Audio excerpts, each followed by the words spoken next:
katakan sekarang tanggal 16 Juli. Ya, kita mati pada saat pajaknya itu mati tanggal 16 Juli ini.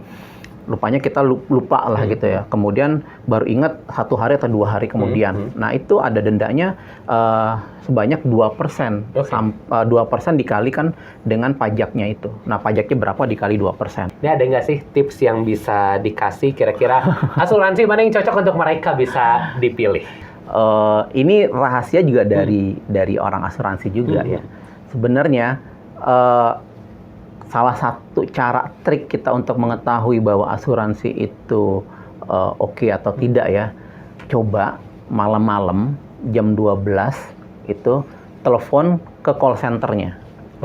Kalau dia bisa menjawab dan dia bisa memberikan penjelasan dengan baik dan cepat responnya, itu salah satu indikasi ya bahwa asuransi itu cukup baik. Karena apa?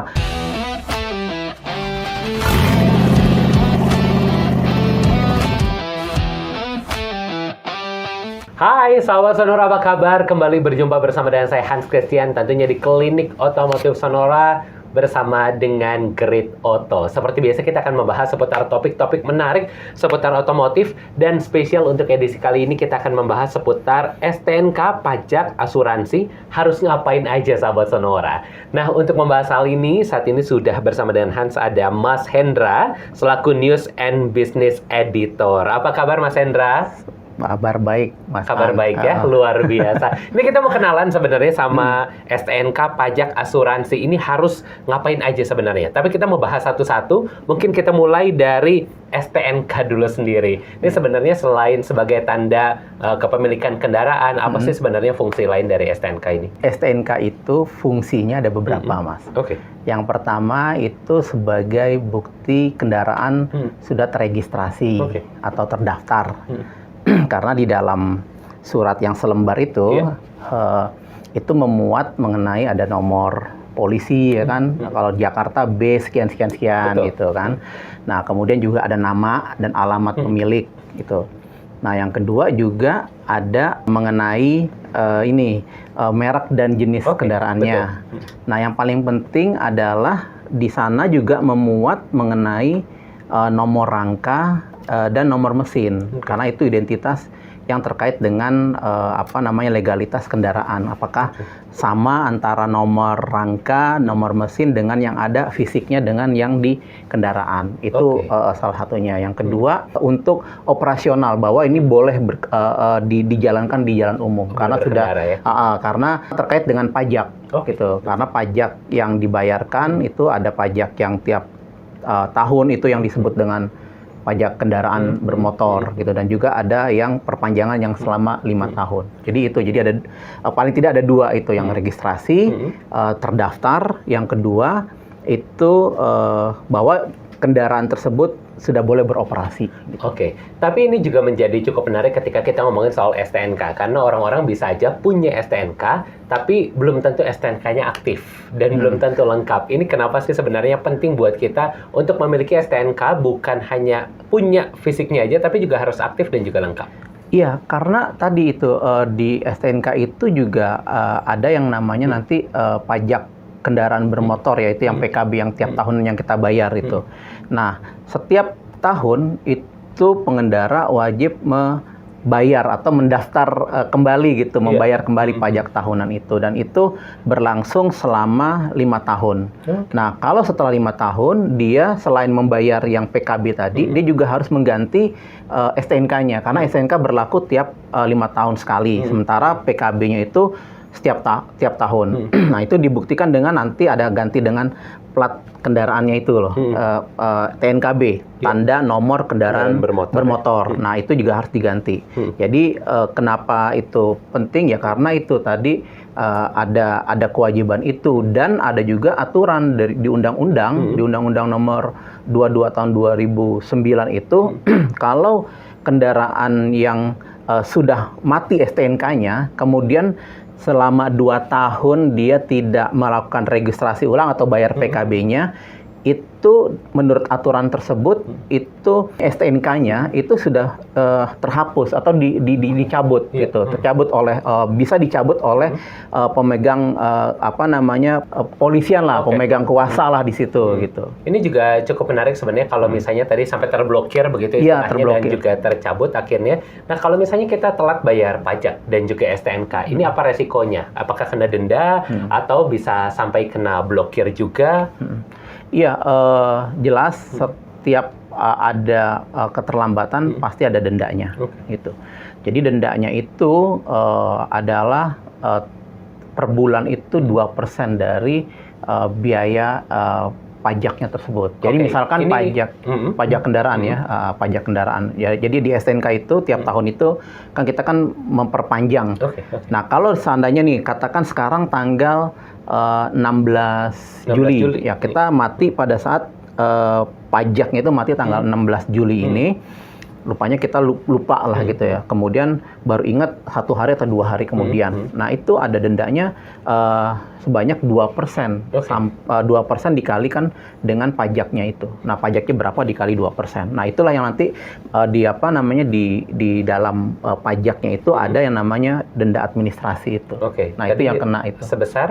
Sebesar 2% setiap bulan ya. 2% setiap bulan? Setiap bulan. Artinya kalau seandainya 3 bulan, itu hitungannya sebenarnya 25% dikali dengan PKB, dikali dengan lamanya denda per 12. Kalau lamanya denda 2 bulan, berarti 2/12 itu kan 1/6 dikali 25%. Jadi sekitar 4 sekian persen lah. Tapi yang saya mudahkan tiap bulan itu sekitar 2%. Pukul rata sekitar 2%. Sekitar 2% sekian lah gitu.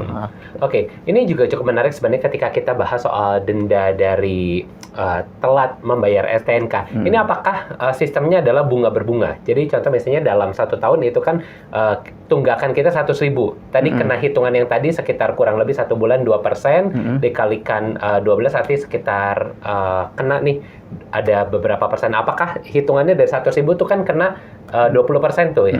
Tadi jadi sekitar 120.000 sekian. Di bulan berikutnya apakah ini 120.000 yang dijadikan acuan atau tetap dari 100.000? Tetap dari 100.000 dari PKB-nya, dari pajaknya.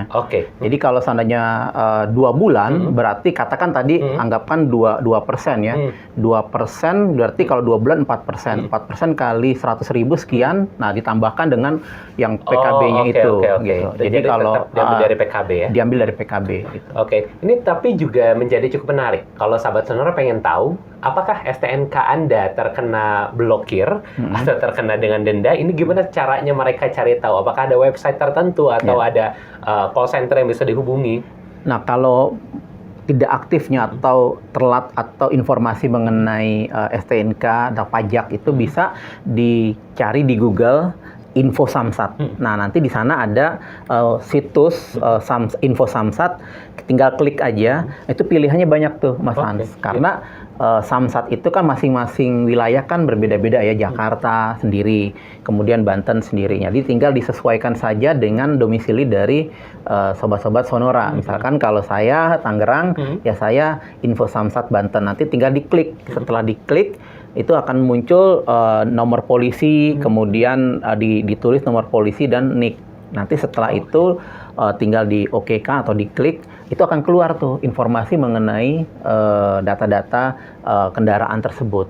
Gitu. Kalau seandainya belum membayar, itu akan ada dendanya berapa, kayak gitu. Kemudian kapan kendaraan itu pajaknya habis gitu kan, atau dendanya berapa, itu semuanya udah lengkap ada di sana ya. Ini juga menjadi yang satu penting untuk bisa kita bahas adalah mengenai kalau tadi misalnya Anda nggak mau kena denda gitu ya, dendanya lumayan tadi 20% per bulannya. Ini kalau misalnya pengen bayar pajaknya, ini sebenarnya sekarang ini kita bisa bayar di mana nih? Apakah bisa dibayar secara online juga atau harus offline? Bisa, saya beberapa kali pernah melakukannya juga, Mas Hans. Gitu. Jadi sebelumnya kan kita secara langsung datang ke Samsat ya, atau yang keliling itu ya. Kan suka ada kan tuh Samsat keliling. Nah, kalau sekarang itu ada aplikasinya, itu namanya Signal. Gitu. Jadi di situ kita daftar dulu di aplikasi tersebut, di aplikasi Signal. Kemudian juga didaftarkan kendaraan yang akan dibayarkan. Betul. Nah, biasanya itu kendaraan yang dibayarkan itu harus merupakan kendaraan atas namanya sendiri atau yang satu kakak gitu. Oh, oke. Ya, satu punya kakak, anak atau punya orang punya tua, anak, punya gitu orang tua. Pokoknya dalam satu kakak itu. Jadi misalkan motor atas nama saya atau mobil atas nama istri saya, itu bisa di dalam satu akun. Oh iya. Oke. Ini tadi ngomongin soal bayar pajak yang tahunan. Iya. Tapi kalau pajak 5 tahunan, ini juga apakah bisa dilakukan secara online? Nah, kalau pajak 5 tahunan itu setahu saya ya sampai saat ini belum. Karena apa? Karena harus ada yang namanya pemeriksaan secara fisik. Oke. Jadi kan ketika kita mengganti plat nomor itu kan ada juga nanti kita yang namanya tuh ngegesek dengan nomor rangka ya. Nomor rangka, kemudian juga nomor mesin itu nanti dicocokkan kan. Apakah nomor rangka dengan nomor mesin itu sesuai atau tidak gitu. Kalau sesuai, nanti kan ada approval gitu kan dari pihak Samsat. Baru nanti setelah itu kita memperpanjang di loket yang ditujukan gitu. Nah, itu perbedaannya cuma di situ aja. Kalau yang pajak tahunan itu tidak ada yang namanya ngegesek nomor rangka. Makanya dia perpanjangan pajak kendaraan bermotor yang tiap tahun itu bisa dilakukan secara online. Nah, tapi kalau yang untuk pajak 5 tahunan itu harus ke Samsat. Karena ada proses itu ya. Betul, ada proses untuk menggesek nomor rangka tadi ya. Baik, kita bergeser dulu nih. Tadi kita udah bahas soal STNK, udah bahas soal pajak. Ini juga tadi kalau tema kita ada 3 hal. Yang terakhir adalah soal asuransi. Ini juga menjadi cukup menarik. Apakah sebenarnya asuransi ini penting menjadi hal yang wajib atau tidak bagi pemilik kendaraan bermotor? Kalau dibilang penting ya penting, tapi kalau dikatakan wajib, sebenarnya tidak ada kewajiban untuk asuransi ya. Karena apa? Karena itu kan pilihan gitu ya, kecuali kendaraan yang kita membelinya dengan cara kredit gitu, dengan leasing. Karena prinsip kendaraan kredit atau leasing itu adalah itu bukan kendaraan kita sebenarnya. Betul. Karena itu yang membayarkan pihak lain dalam hal ini leasing.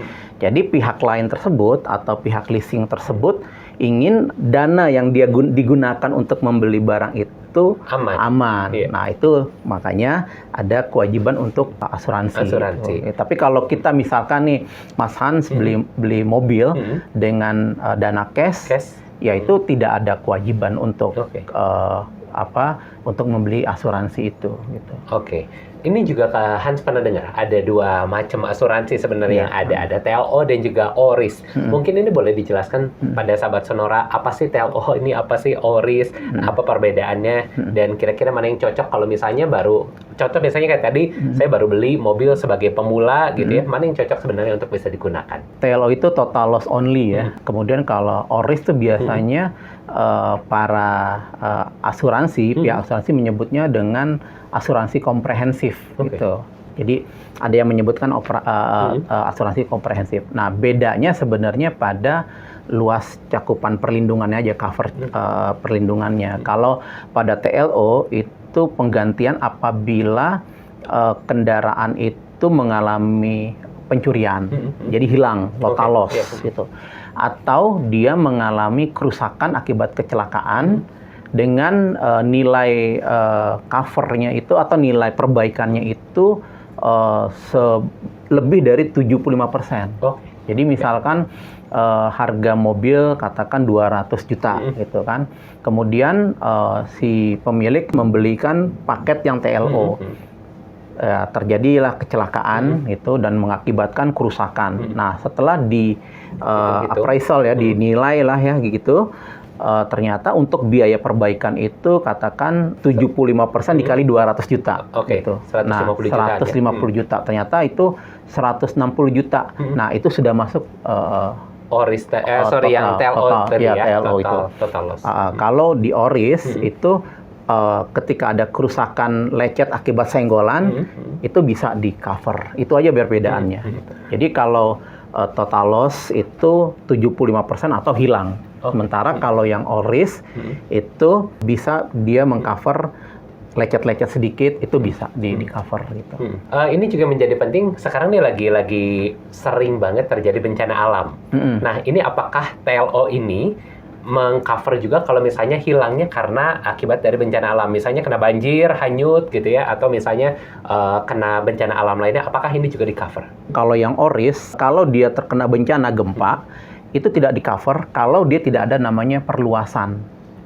Jadi ORIS itu ada klausulnya, jadi makanya para masyarakat yang ingin membeli asuransi itu dia benar-benar harus tahu banget tuh klausulnya itu apa-apa saja yang bisa ditanggung dan apa-apa yang tidak bisa. Nah, untuk akibat dari bencana alam itu dia kalau hanya komprehensif saja itu tidak diganti.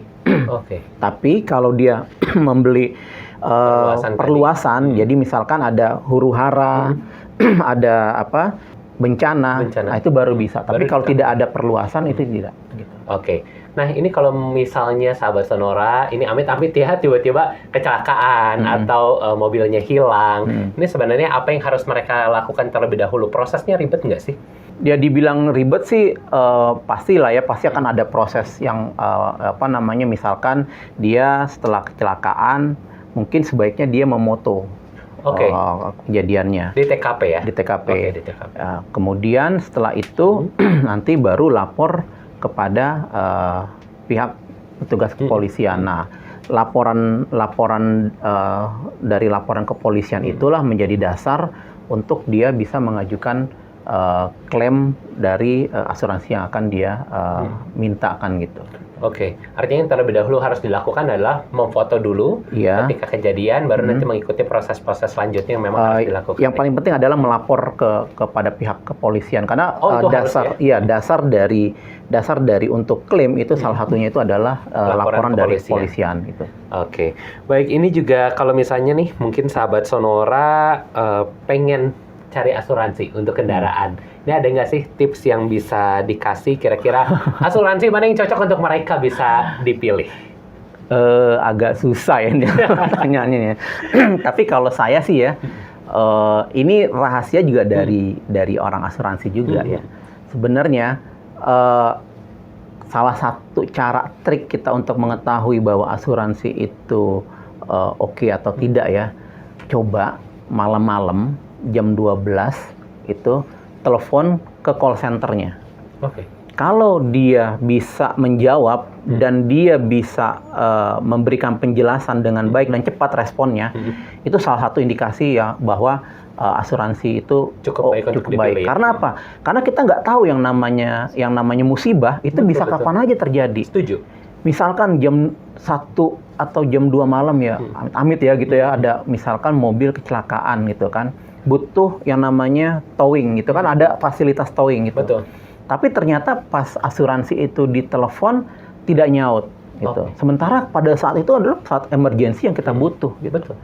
Jadi kalau yang namanya bagus atau enggak, pasti kan setiap asuransi kan akan memberikan value-nya mereka. Iya, value-nya mereka ini bagus. Tapi kalau saya sih salah satunya itu coba ditelepon pada saat malam. Pada saat jam-jam orang yang lagi istirahat itu kita telepon dan itu responnya sangat baik. Nah, itu bisa salah satu indikasi itu asuransinya baik gitu. Jadi habis ini dicoba mungkin sahabat Sonora ya, tengah malam telepon call center-nya, mana yang responsif mungkin itu bisa jadi pilihan Anda. Nah, tapi kita juga mau sama-sama belajar nih. Seringkali orang-orang ada kesalahan umum yang seringkali terjadi di masyarakat, terutama soal STNK, pajak, dan juga soal asuransi. Apa sih yang biasanya ditemukan kesalahan-kesalahan umum ini? Kalau kesalahan-kesalahan umum ya biasanya mereka suka lupa, misalnya tadi yang soal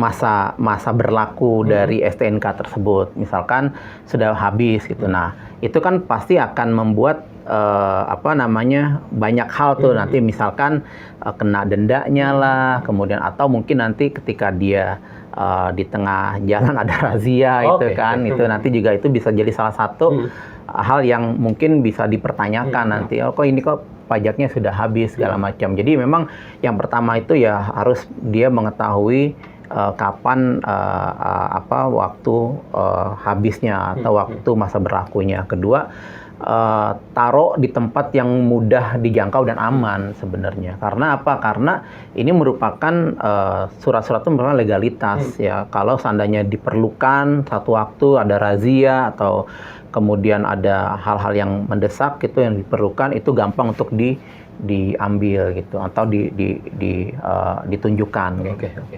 Nah, ini juga kita mau ngebahas soal kalau dari tadi kita udah bahas kalau belinya baru dari dealer gitu ya. Tadi kalau misalnya pakai financing atau tidak gitu ya. Atau misalnya belinya cash seperti apa. Nah, tapi bagaimana kalau misalnya belinya adalah second? Jadi second, misalnya teman jual motor, jual mobil, kita beli. Ini secara surat-surat apa yang harus kita periksa? Nah, ini yang sangat penting karena kita kan kalau beli baru, kita kan langsung diurus oleh pihak dealer. Ya. Tapi kalau kita beli second, itu juga kita sebenarnya bisa beli di dealer yang mobil bekas atau beli langsung ke customer ya yang menjualnya gitu. Nah, ada hal yang penting yaitu soal kesesuaian antara surat yang ada di STNK itu. Tadi kan ada nomor vehicle identity number itu kan yang nomor rangka sama nomor mesinnya. Nah, itu harus dilakukan penyesuaian apakah sama mobilnya dengan nomor rangkanya dengan yang pada di surat itu. Jadi soal legalitas itu karena penting karena kalau seandainya itu tidak clear, nah ini bisa bermasalah tuh, bisa dianggap nanti penadah lah atau apa. Jadi memang harus benar-benar korek ya untuk surat-surat itu, terutama mengenai keabsahannya itu. Paling bagus ketika mau membeli itu bisa sama-sama sebelum membayar sama-sama pergi ke Samsat. Coba tolong dicek, bisa juga nanti dicek apakah itu kena denda tilang elektronik atau enggak. Kalau enggak diblokir gitu kan. Kemudian juga soal tadi itu keabsahan, apakah benar surat yang ada di ini memang surat yang sesuai dengan kendaraannya. Nanti kan kita ada proses yang namanya tuh yang gesek-gesek tadi. Kalau disesuaikan, kemudian ditanyakan ke Samsat, oke, surat-suratnya clear, ya udah, itu berarti legalitas aman. Itu tinggal nanti melihat dari sisi teknisnya, misalkan mesinnya gimana atau kondisi mobilnya itu seperti apa begitu. Tapi yang penting secara surat-surat sudah aman. Gitu. Secara surat-surat yang penting sudah aman. Ini mungkin juga boleh dikasih pesan nih, pesan simpel untuk sahabat Sonora yang kadang masih suka cuek atau kadang bingung mau ngurus-ngurus surat-surat mereka kayak apa. Mungkin boleh dikasih tipsnya untuk sahabat Sonora. Ya, sebenarnya mengurus surat ya, terutama untuk perpanjangan atau mengetahui apakah kendaraan ini terkena denda tilang misalkan ya, etle atau yang lain-lainnya, itu sekarang cukup mudah gitu. Jadi artinya sobat Sonora bisa melakukan sendiri gitu, tidak perlu misalkan meminta bantuan kepada yang lain itu. Karena sekarang ini kalau untuk perpanjangan ya, tadi sudah saya jelaskan, itu bisa dilakukan dengan gawai di rumah masing-masing. Udah gitu nanti tinggal bisa pilihannya apakah mau dikirim ke rumah melalui pos atau kita mau mengambil ke lokasi di mana Samsat terdekat, misalkan rumah Mas Han di mana gitu kan, katakan di Jakarta Barat, ambilnya di mana yang di situ yang dekat-dekat Jakarta Barat itu bisa gitu. Sudah ada listnya, kita tinggal pilih. Sudah ada listnya, tinggal kita pilih saja. Atau kalau tidak, tinggal kita pilih untuk kirim ke rumah gitu. Karena kan nanti di aplikasi itu kan sudah ada kan alamat segala macam kan ada. Jadi mereka tinggal kirim saja dengan tambahan biaya gitu. Oke, tentunya ini menjadi lebih simpel dan juga lebih mudah. Jangan sampai malas urus surat-surat Anda sahabat Sonora. Sekaligus juga ini harus menutup podcast kita untuk kesempatan kali ini, dan jangan lupa kalau Anda merasa informasi-informasi yang kami bagikan bermanfaat, jangan lupa di-like, di-share dan juga di-subscribe ke channel ini. Dan tentunya kalau sahabat Sonora pengen cari informasi lebih lanjut mengenai Grid Auto, ini bisa dilihat di mana nih Mas Hendra? Untuk web kita ada di www.gridauto.com, bisa juga di www.motorpro.com. plus online.com untuk yang roda 2. Kemudian kalau untuk di sosial medianya, kita ada di Instagram dan di YouTube. Instagramnya Grid Auto, kemudian YouTube-nya juga Grid Auto. Jadi tinggal diketik aja Grid Auto nanti keluar. Tinggal diketik aja Grid Auto. Semua informasinya lengkap ada di sana, atau tinggal tunggu aja episode lainnya dari Klinik Otomotif Sonora. Saya Hans Christian pamit undur diri. Have a great day. Bye-bye.